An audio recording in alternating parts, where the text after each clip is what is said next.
Hər kəsə salam. Bu gün IT Talks Azərbaycanın növbəti çəkilişidir. Süni intellekt haqqında danışacağıq. Düzgün nəticələr verməkdən yanaşı işləyə bilsin. Production-a buraxanda müəyyən bir çətinliklərlə üzləşmisiniz. O problemləri nə cür həll edirsiniz? Bir dəfə elə öyrənəndən sonra bu ömür boyu axıra kimi bu cür davam eləyəcək. Qurduğun bir prosesin arxasında nəyi həll eləyirsən, necə həll eləyirsən, o tam aydın olmalıdır. Test mühitində yoxlamısınız, hər şey idealdır. Vacibdirmi? Təbii ki, vacibdir. Yəni bu günün sonunda insanın müəyyən bir motivasiyalarından biridir. Yaxşı mütəxəssis olmaq üçün çalışmaq lazımdır.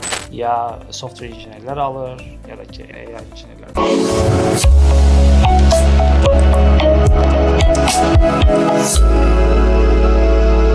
Hər kəsə salam. Bu gün IT Talks Azərbaycanın növbəti çəkilişidir. Bu gün biz süni intellekt haqqında danışacağıq. Qonağımız Passion Innovation Future Lab-da Senior Principal Data Scientist kimi çalışan Aysman Məmmədzadədir. Aysman bəy, xoş gəlmisiniz. Xoş gördük, hər vaxtınız xeyir olsun. Xoş gəldiniz. Təşəkkür edirik ki, dəvətimizi qəbul etdiniz. Həmçinin də bayaqdan həyəcanlı idi ki, bir 3-4 dəfə təqdim etməli o. Bir dəfəyə dedi, hazırlaşıb gəlib. Mənə gəlir ki, məsəl üçün maşınla gələndə güzgəyə baxılır, arxadan maşın gəlir və o güzgəyə baxır, çəkilişə hazırlaşa gəlir məncə. Mənə bax, bu istedadı, bu radiolar, televiziyalar görməlidir artıq. Bəli. Buradan radio və televiziya eləmir, işlərim çox. Sifarişlər qəbul olunur. Elşən müəllimi kimsə dəvət eləmək istəsə, problemdir, danışa bilərik. Bu arada xüsusi vurğulamaq istəyərdim ki, son çəkilişimizdə izləyicilərimizin biri bildirmişdi ki, AI engineeringlə bağlı bir çəkiliş etsək çox yaxşı olardı. Buyurun Elşən müəllim, nəsə demək istəyirsiniz? Bu arada elə başdan qeyd eləyək ki, izləyicilərimiz üçün hansı qonaq və ya hansı mövzu maraqlı olsa, rəylərdə yaza bilərlər. Həm Instagramda, həm YouTube'da biz sevə-sevə həmin qonağı dəvət edərik, həmin mövzudan danışarıq. Şaman müəllim, Asman bəyin də çox vaxtını almayaq.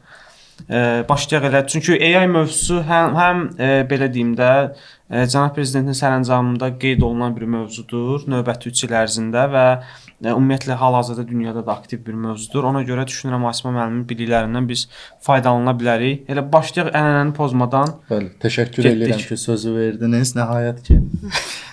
Gözləyirdim görüm nə vaxt bitirəcək. İnşallah. Mən Asma müəllim çoxsu AI engineering hansı işlə məşğuldur, hələ də belə deyim də tam olaraq anlaya bilmir. Boşluğu axtarır, modeli inkişaf elətdirir və yaxud da kodlaşmada nəsə dəyişikliklər edir. İstəyərdik ki, bu barədə biraz ətraflı məlumat alaq. Gündəlik iş nədən ibarət olur? Əslində AI engineering məsələsi, yəni belə deyək, əsas proses başlayır, gələn datalar, yəni birinci model qurulur və s. amma AI engineering hissəsində daha çox model trainingdən daha çox və s. orada full software engineering prosesləri başlayır. Yəni model deployment elə getməlidir ki, scalable formada olmalıdır, hər bir şey düzgün işləməlidir, modelin monitoring sistemləri qurulmalıdır. Amma modelin eyni zamanda data tərəfi çox belə deyək də dəhşətli şəkildə gəlir datalar, qeyri-strukturlu və s. onu strukturlaşdırmaq lazımdır və bu real time proseslər qurulanda modeli scalable formatda, yəni işləyə biləcək bir formata gətirmək lazımdır ki, model dayanmadan, yəni düzgün nəticələr verməkdən yanaşı işləyə bilsin. Və AI engineering məsələsində bu gün training hissəsi mən deyərdim təxminən işin cəmi 20%-dir. Əsas hissə orada gəlir datanın düzgün qurulması, pipeline'ların qurulması. Yəni burada AI artıq belə deyək, son zamanlar daha çox software engineering skilllərinə daha çox tələb eləyir. Yəni mən deyərdim, əvvəllər misal üçün təzə burada başlayanda adamlar trainingə və s. daha çox, yəni artıq daha çox API-lar düzgün yazılmalıdır. Modellər elə bir formatda gəlməlidir ki, düzgün API şəklində hansısa bir application inteqrasiya olunmalıdır və s. Və AI engineering işi, yəni təkcə model hazırlamaq yox, əslində bunun monitoringi, deploymenti, düzgün data axının qurulması, pipeline'ın qurulması əsas budur. Yəni bu gün ona görə də təkcə AI skilllərindən də əlavə çox yaxşı software engineering skilllər olmalıdır. Yəni bizim bildiyimiz bu əlavə olaraq düzgün düşünmə, optimizasiya, data strukturlar, algoritmlər, prosesləri avtomatlaşdırmaq və s. Əslində müəllim yaxşı bir şey toxundu. O zaman elə yeri gəlmişkən sual da verək də. Bu gün süni intellekt mütəxəssisi olmaq istəyən adam, məsəl üçün X bir təlimə yazılıb həmən süni intellekt mütəxəssisi ola bilərmi? Ola bilməzsə, ola bilərsə əla. Nələr öyrədilir? Ola bilməzsə, o yerə qədər nə etməlidir ki adam? Yəni ömrü boyu ChatGPT ilə AI-yı ChatGPT bilən adam gəldi süni intellekti öyrənmək istəyir. Hansı biliklər olmalı? Bu biliklər, məsəl üçün, birinci əsasən fundamental biliklər mütləq olmalıdır. Yəni fundamental bilik dediyimiz, yəni bu modellər necə işləyir, necə qurulur, from scratch deyirlər. Yəni sıfırdan bu modellər necə yazılır. Bir çox fundamental təməl modelləri bunlar mütləq yazılmalıdır. İkinci bir proses, mən həmişə tərəfdarıyam ki, uşaqlar dayanmadan kodinq eləsinlər. Yəni bu LeetCode ola bilər, ya Limp ola bilər, HackerRank ola bilər. Yəni burada çoxlu kodinq skilllərindən insanlar düşünmə tərzindən artırlar və problemə daha çox solution oriented yanaşırlar. Yəni daha çox həll yönümlü yanaşırlar. Və burada ikinci əsas məsələ təbii ki, güclü riyaziyyat olmalıdır. Riyaziyyat proseslər necə arxa fonda baş verir, necə olur ki, bu matrisalar bir-birinə vurulur və düzgün dəyərlər tapılır və s. bunlara aydınlaşdırılır. Belə deyək, mən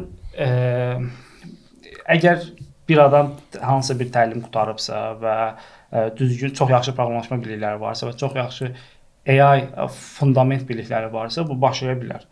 Amma proses getdikcə artıq orada yavaş-yavaş düzgün prompt engineering və sair məsələlər də gəlir. Harada ki, müəyyən növ belə deyək də sistemlər yazılır ki, artıq bunlar LLM-lə yazılır, LLM-lə həll olunur. Artıq bu formata da yönəlmək mütləq lazımdır. Amma təbii ki, fundament biliklər mütləq lazımdır. Yəni burada həm klassik machine learning alqoritmləri, həm deep learning alqoritmləri, həm belə deyək də bu yeni texnologiyalar olan, yəni alqoritmlər, yeni alqoritmlər olan generative AI və s. və düzgün texnologiya stack deyirlər, tech stack-ı bilmək lazımdır mütləq. Bir sözlə universitetdə ali riyaziyyatdan 51 ilə keçən uşaqlar süni intellektə gəlməz. Mən belə başa düşdüm. Yenə kiməsə söz atdın sən. Riyaziyyat vacibdir. Riyaziyyat çox vacibdir. Və riyaziyyatın əsas belə deyək də başa düşmək hissəsi ki, yəni bəzən universitetlərdə və s. tələbələr elə öyrənir ki, robot kimi də gəldi, hə bunu elədim, nəticə aldım. Amma arxasındakı məna nədir? Tam onu anlamasan biraz çətindir. Və bir dəfə elə öyrənəndən sonra bu ömür boyu axıra kimi bu cür davam eləyəcək. Yəni istəsəz belə onu unuda bilməyəcəksiniz. Çünki tam məntiqi başa düşürsünüz.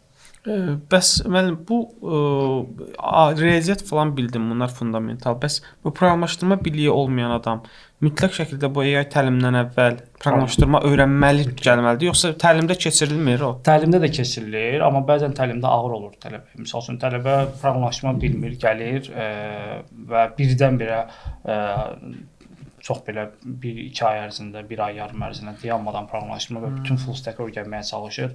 Bu çətin olur. Çünki o ya gedib bütün gün praktik eləməlidir. Bu biraz qeyri-mümkündür.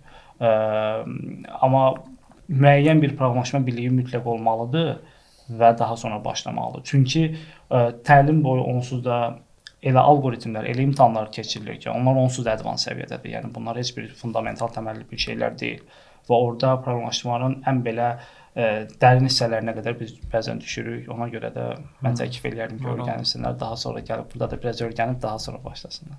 Mənə elə gəlir ki, bu tələbdən asılıdır, işlədiyi yerdən də.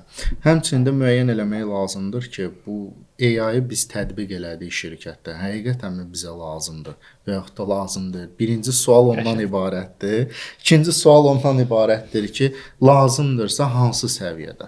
Bax, onu biz nə cür müəyyən edə bilərik ki, bizə həqiqətən də bu AI şirkətdə lazımdır və yaxud da lazım deyil? Aha. AI şirkətdə lazım olmamasından əvvəl bu gün lazımlıqdan əlavə daha çox biraz prestij məsələsidir bəzən bir çox yerlərdə. Yəni bir şirkət falan proyektdə, 1X proyektində X modellə X bir proyekti AI ilə həll edir. Bu biraz prestij məsələsidir. AI bəzən çox kostlu olur. Bəzən oturub hesablayanda baxırsınız ki, maaş kiməsə versək, bu daha az kostla gətirib çıxacaq. Çünki AI daha bahalı bir proses olur. Bəzən ümumiyyətlə belə bir prinsip var da, keep it simple, stupid. Yəni software engineeringdə olan o əsas prinsip oldu. Yəni baxırıq ki, sadə məsələn recommendation sistemlər qurulur. Bir dəfə olub mənim başıma gəlib. Recommendation sistemlər və s. qurmuşuq və s. Çox belə yaxşı orada işləyir, factorizationlar və s. ideal formatda baxırıq ki, qəşəng işləyir. Cold start və s. hamısı qurulub. Amma adamlar yenə də tipik eyni produktları almağa çalışır. Çünki populyardır. Yəni bunu if-else-lə də yəni eləmək olar. Yəni o boyda AI injinerlər götürmək, ona aylıq maaş vermək, bu hamısı təbii ki, kostun içindədir də. Bunu sadə bir biznes planla eləmək olar. Və yaxud da ki, bəzi biznes planlarda if-else-ləri AI adından da satırlar. Bu da görünür.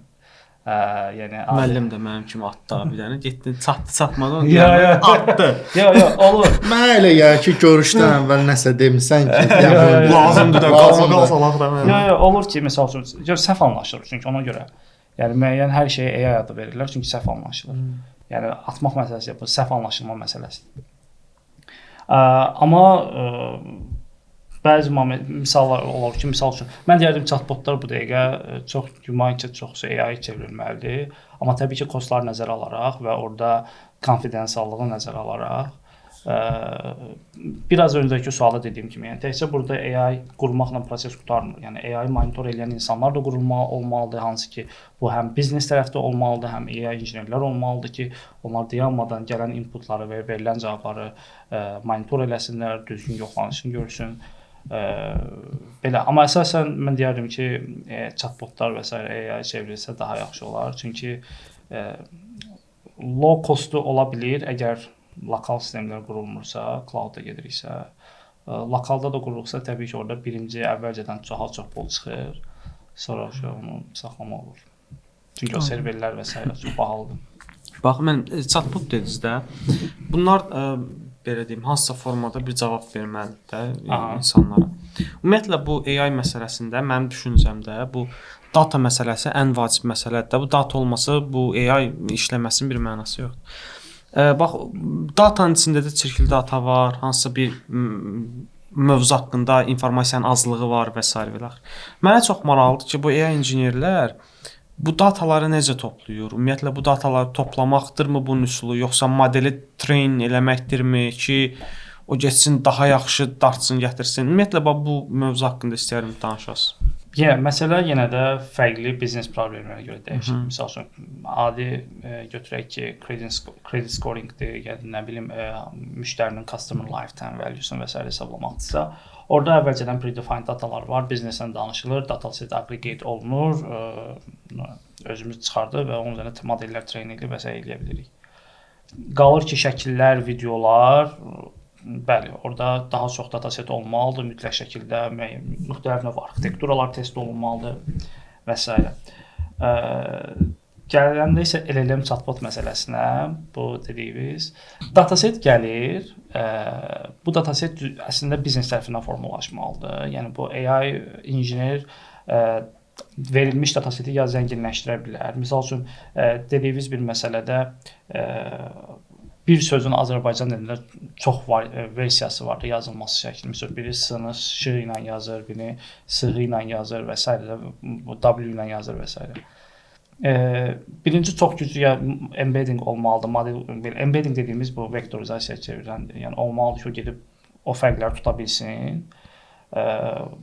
Azərbaycan dili belə deyək də dünyada çox da belə prioritet dillərdən biri deyil. Məsələn, ingilis dillərində bunlar çox yaxşı işləyən modellər var, lokal modellər tapılır, embeddinglər. Amma Azərbaycanda biraz çətindir.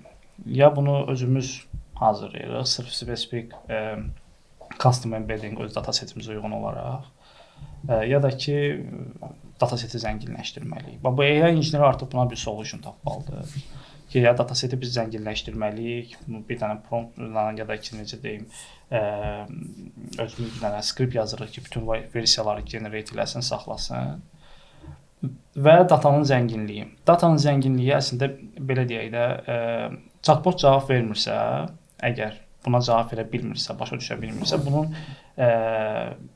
bir neçə səbəbi var. Bir olan səbəb odur ki, data verilib, embedding səhv işləyib, gedib onu tapa bilməyib, düzgün chunk-ı gətirə bilməyib. Ya da ki, data verilib, chunk da düzgündür, ancaq model LLM onu başa düşə bilməyib. Çünki misal üçün adi bir sözləri insanlar fərqli cür istifadə edə bilər, fərqli cür növlərlə danışa bilirlər də. Bunun ləhcəsi var və s. və ilə axır. Ya da ki, metadataset yoxdur. Və bu dataset yoxdur prosesində biznes məsuliyyət daşımalıdır ki, bu dataseti hazırlamalıdır, verməlidir. Bu biznes prosesinə görə model ona baxıb cavab verməlidir. Və burada AI injiner həm də biznesi başa düşməlidir. Eyni prosesdə. Çünki qurduğun bir prosesin arxasında nəyi həll eləyirsən, necə həll eləyirsən, o tam aydın olmalıdır. Digər iki məsələdə isə ya dataseti özümüz zənginləşdirməliyik, həmin o sinonimlərlə və s. belə. Çünki mənim fikrimcə biznesdən biz düzgün proseslər, düzgün dataset almalıyıq. Digər işlər ki var ki, sinonimlər və s. bunu ya analistlərlə bir yerdə, yəni AI komandası buna bir həll tapmalıdır, ya özü bir skript yazmalıdır və s. ki, bu gedib mappinglər etsin. Çünki kimisə tutub belə deyə xahiş eləyib orada əllə ki, gəl versiyaları artır. Bu biraz effektiv deyil. Yəni daha çox əziyyətdir həmin insana. Amma bunu biz öz formatımızda özümüz həll edə bilsək daha yaxşı olar. Əsas üç səbəb olur, yəni çox zaman. Müəyyən bir çətinliklərlə siz üzləşmisiniz indi. Təcrübənizlə də paylaşdınız, bölüşdünüz ki, yəni Azərbaycan dilində müəyyən bir modeli hazırlanmasında bir balaca çətinliklər olur. Bəs belə bir təcrübə olubmu sizdə ki, misal üçün production-a qədər, misal üçün test mühitində yoxlamısınız, hər şey idealdır. Production-a buraxanda müəyyən bir çətinliklərlə üzləşmisiniz. O problemləri nə cür həll edirsiniz? Biraz o barədə olarsa. Yenə əvvələ qayıtsaq, günün sonunda hansı modeldən istifadə olunur ona baxmaq lazımdır. Əgər model explainable bir modeldirsə, yəni model izah oluna bilən bir modeldirsə, başa düşə biliriksə bu modeli, bunu təbii ki, fərqli yollarla baxırıq. Həmin orada gələn dəyərə görə uyğun baxırıq ki, bu nəyə görə bu qərarı verir və ona uyğun olaraq düzəlişlər eləyirik. Praktikada bəzi şeylər də var ki, bəzən modelə qədər olan şeyləri filtr eləyirlər, biznes tərəfindən müəyyən bir predefined rollar qurulur ki, budursa belə cavab verir, budursa belə cavab verir, amma sonra modelə gəlsin, model bu daha çox modelə düşən lodu azaltmaq üçündür. Amma bəzi modellər var ki, onlar black box-dur. Hansı ki, deyək ki, hazır LLM-i yükləmisiniz, quantize və s. eləmisiniz, fine-tune və s. olunmayıb, amma belə qoşmusunuz ki, işləsin də. Eyni suala bir dənə hərf fərqinə görə bəzən deyək ki, cavab verə bilmirəm, bəzən deyək ki, cavab verirəm. O görülüb. Və bunu hətta biz test mühitində görürük. Yəni test mühitində çoxlu onsuz da proseslər, problemlər çıxır. Çünki nəyisə hazır edib kiməsə testə verəndə o adam daha çox supportive tərəfdən yox, belə nəsə tapım məntiqi ilə eləyir və bu da bizə təbii ki, çox kömək eləyir.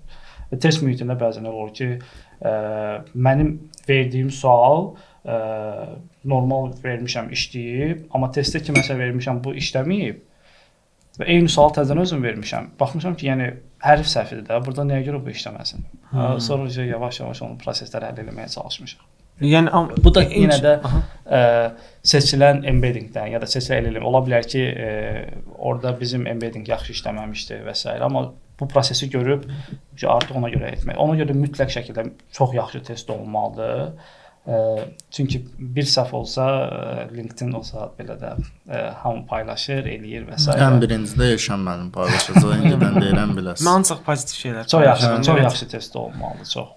Bilirsiniz, mənə maraqlı ki, deyirsiz hərf səhvi də. Bu hərf səhvini özü başa düşmürmü ki? Mənə çox maraqlıdır o məsələ. Baxın, o məsələ gəlir də. Yenə də dediyim black box məsələsidir. Model niyə bu cür işlədir? O black box-dur bəzən. Çünki hazır open source modellər var, biz onları yüklüyürük, onun üzərində işləyirik. Sıfırdan kimsə model train eləyirmi? Məsəl üçün bu LLM üçün yoxdur, yəni. Belə bir şey əslində yoxdur. Bəlkə də kimsə oturub belə lokal LLM-i Azərbaycan dilində yazmaq istəyir. Sıfırdan bütün bu OpenAI kimi və s. Bu çox bahalı bir şeydir əslində, çox bahalıdır. düzdür, bir DeepSeek və s. bir ara şayələr gəldi ki, onlar çox ucuz versiya eləmişdilər, səhv eləmirəmsə bir neçə milyona bunu bitirmişdilər, amma əslində bu çox bahalı bir prosesdir. Hazır open source modellər var. Azərbaycanda üçün çox yaxşı işləyən model, çox da yaxşı yox, amma yaxşı işləyən modellər var. Ki sayla çox az sayıla bilən, amma onlar da yenə də kostu böyükdür. Çünki onlar üçün yaxşı infrastruktur olmalıdır. H200-lər və s. olmalı ki, proseslər, A100-lər və A100 yeni H200-lər, yəni yeni deməyək, amma H200-lər əslində o prosesin üstünə öhdəsindən gələ bilirlər hələ ki. Bunlar serverlərin modelləridir, yoxsa GPU-ların? GPU-lardır, GPU serverlərdir. Onun üzərində onlar qurulur. Azərbaycanda varmı bunlar? Azərbaycanda varmı? Var. Olur. Məxfi məlumat deyilsə. Yox, belə var, yəni. Sadəcə belə deyək də. Almaq istəyir, birini alıb evə atacaq. Nvidia müraciət edib alır. Bir dənə proses deyim. Biraz öncəki AI injiner məsələsi.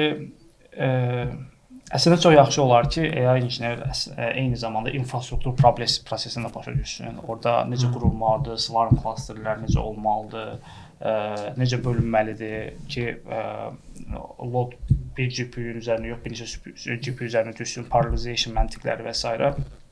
Bu infrastruktur arxitekturasının qurulmasına çox yaxşı olar ki, həmin AI injiner də o işlərə daxil olsun. Təkcə normalda bunu infrastruktur komandası eləyir, yəni MLOps və s. insanlar yaxınlaşırlar, başlayırlar, birlikdə işləyirlər. Amma o işlərdən də məşğul olsa çox yaxşı olar. Yəni belə deyək də, zaman keçdikcə artıq full stack insanlar onu gətirəcəydim, o sözümə belə deyək, qabaqladınız məni. Bayaqdan danışırsınız da, məsələn, bu olmalıdır, bu olmalıdır. Adam başa düşür ki, konkret universal bir olmalıdır. Məsəl üçün biznesdə başa düşən olmalıdır, kommunikasiyası olmalıdır. Bu soft bacarıqlar getdi. Nə bilim, bu tərəfdən proqramlaşdırma bilməlidir. Nə bilim, riyaziyyatı yaxşı olmalıdır, infrastrukturu başa düşməlidir, infrastrukturu qaldırmalıdır. Bunlar zamanla olsa belə deyək də yetişən bir şeylərdir, təcrübə ilə əmələ gələn bir şeylərdir. Amma mən normalda intervyuda bu cür insanlara önəm verirəm ki, hansı ki bilirəm. Çünki resurs qıtlığı var. Yəni ki, bəzən işlər gəlir, komanda bunu çatdıra bilmir və mütləq şəkildə adam həm bu prosesləri görməlidir. Yəni AI developer olur ki, hansı ki AI developer kimi işləyir, amma bəzən lokal bizim misal üçün qurmalıdır ki, bir deployment environment qursun, CI/CD environment və s. qursun. Yəni adam AI developerdir. Amma bu işləri eləyib arxada öz modelində deploy edə bilirik. Amma çox yaxşı bir şeydir. Yəni bizim DevOps-dan asılılığımızı da azaldır. Özümüz öz environment. İlk dəfədir ki, qonaq sənə söz atdı.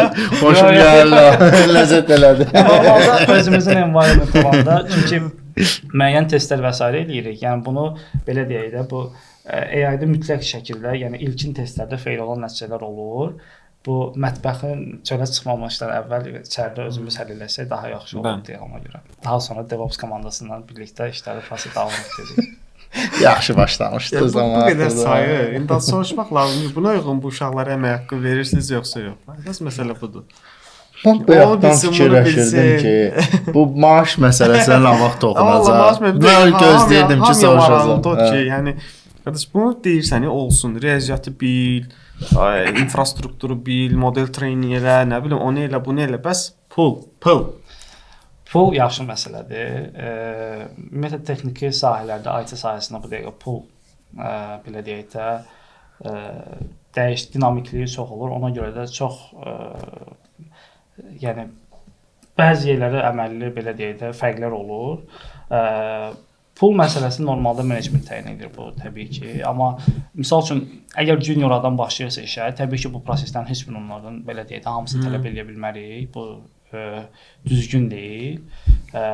Juniorun çox yaxşı proqramlaşma biliyi olsa, çox yaxşı belə deyək çox yaxşı olmasa da ortalama götürsək, yaxşı AI bilikləri olsa, o tam şəkildə işə başlaya bilər. Yəni intern olub daha sonra işə başlaya bilər və onun pulu yerdən yerə dəyişir. Yəni elə yer var 1500 alır, elə yer var 2000 alır. Yəni player var 800 alır. Yəni fərqdən fərqə çox dəyişir. Az deyim mən. Az deyil. Junior üçün amma belə götürək. Amma bu qalxdıqca dəyişdikcə dəyişir. Aydındır. Sağ olun mənim. Deməli, bir dənə də sual verim ki, mən icazənlə də. Buyur. Bax, bayaqlar dediniz ki, amma elə yer var ki, 3500 alır junior. Hayır, yer var ki, 5000 dollar yəni çox da.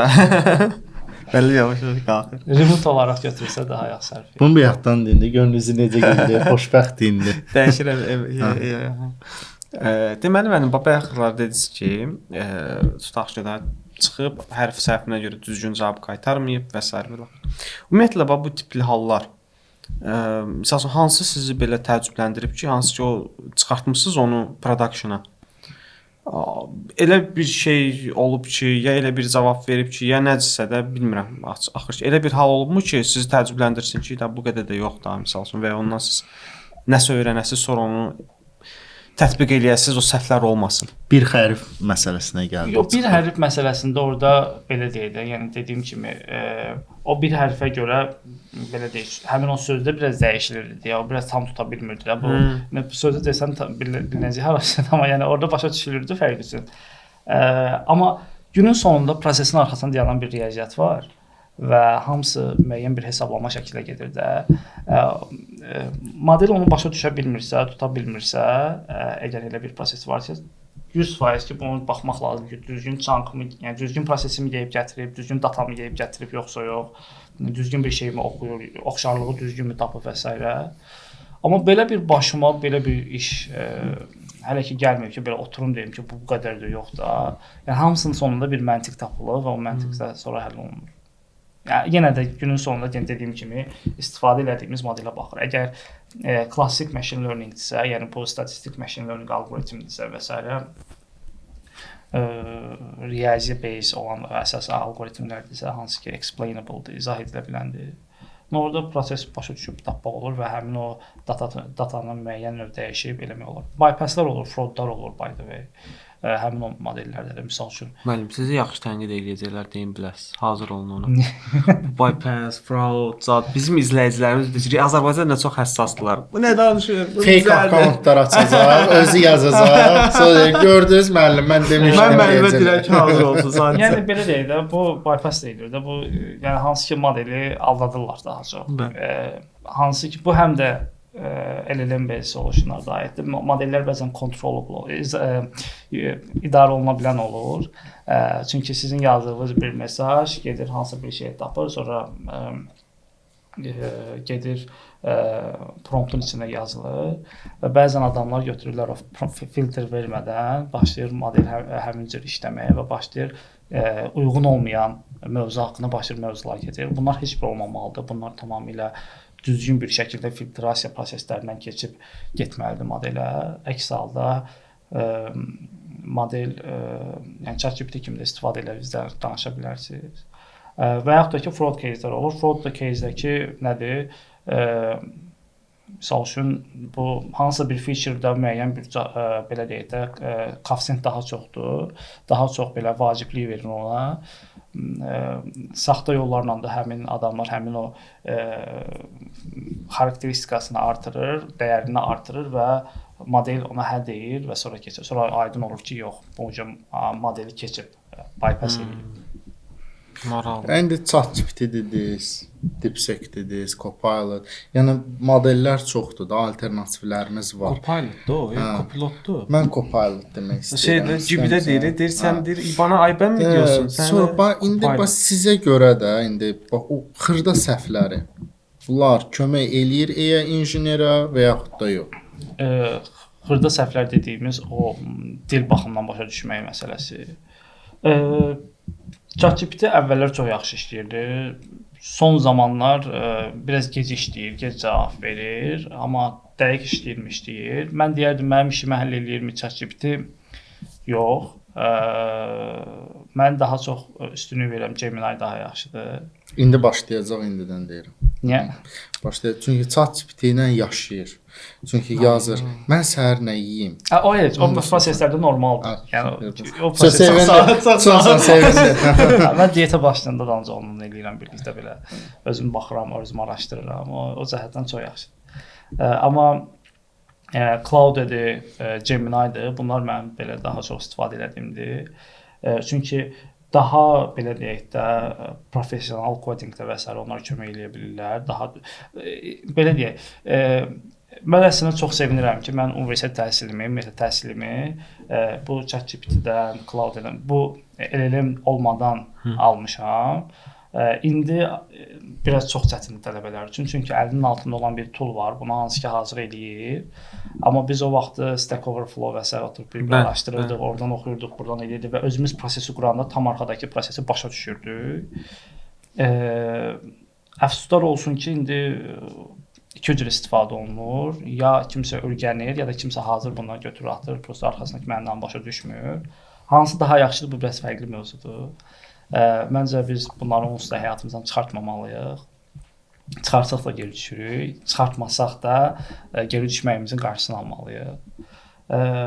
Amma məncə Copilot, Gemini daha yaxşı, Copilot, Cloud, Gemini daha yaxşıdır. Copilot demir, Copilot deyir. Copilot deyin. Copilot deyir. Azur deyəndə Azur deyir. Hə, biraz xoşuna gəlir də elə şeylərdən, hə. Hə, Əsmən müəllim, buyur. Yox, yəni dediyim kimi, günün sonunda yenə də baxır nə məqsədlə istifadə olunur. Yəni əgər Azərbaycan dilində siz cloud solution-dan getmək istəyirsiniz, hansı ki, bu modeli üçüncü tərəfdən datanı bölüşmək və s. orada təbii ki, masking və s. prosesləri gedir. Orada fərqli model daha yaxşı işləyə bilər. OpenAI-nin yaxşı modelləri var orada. Amma gündəlik coding və s. skillləri götürsək, analitikdə LLM-lər daha yaxşıdır təbii ki. Amma yenə də onlar